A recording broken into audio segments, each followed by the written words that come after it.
Sibylla chased a story to Newark where, as everyone knows, the streets are increasingly dangerous. But you chased down some folks that are trying to make a difference. What do you got? Newark continues to be like a war zone.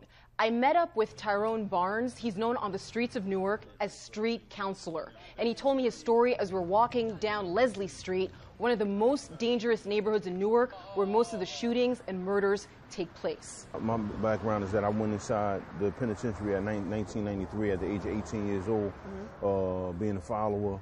And what was that for? A robbery, BB gun robbery. Now he's on the streets telling kids not to follow his path. As a street counselor, I let them know that this is not working. I ended up serving 20 years in New Jersey State Prison. We spoke to some residents and asked what they think the city of Newark should be doing to help fight violence. You say we need something for what? For the younger generation. Right, what we need? Recreation activities. Brother, what you just said, brother, is reminiscent of what everybody in this community right now at this given time is talking about. We went to another hot spot area, which was the intersection of Chancellor and Leslie. A lot of different murders, a lot of shootings out here. Right here where we're standing. Absolutely, especially on a Friday and Saturday night. And when we were there, Tyrone spoke to a 16-year-old. As he was talking to Tyrone in front of us with the cameras rolling, it appeared that he was rolling a blunt. What you plan on doing after school? You know you counting down, you a junior, huh? Yes, sir. You know, we need you to stay alive, brother, stay alert, and understand that it's bigger than Newark.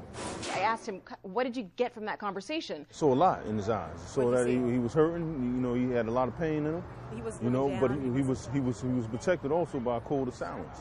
You know, and the code of silence is that they can't trust people, man. He talked to me, I'm the street counselor. Also, another problem that we're seeing on the streets is there's a lot of addiction to prescription drugs. And that night when we're walking, this 27-year-old guy who appeared to be completely high out of his mind approached us. And he was holding this big, giant cup of, looked like juice. He was kind of shifting his body, he was slurring. And I still tried to talk to him and say, what do you need? What do you want? A job.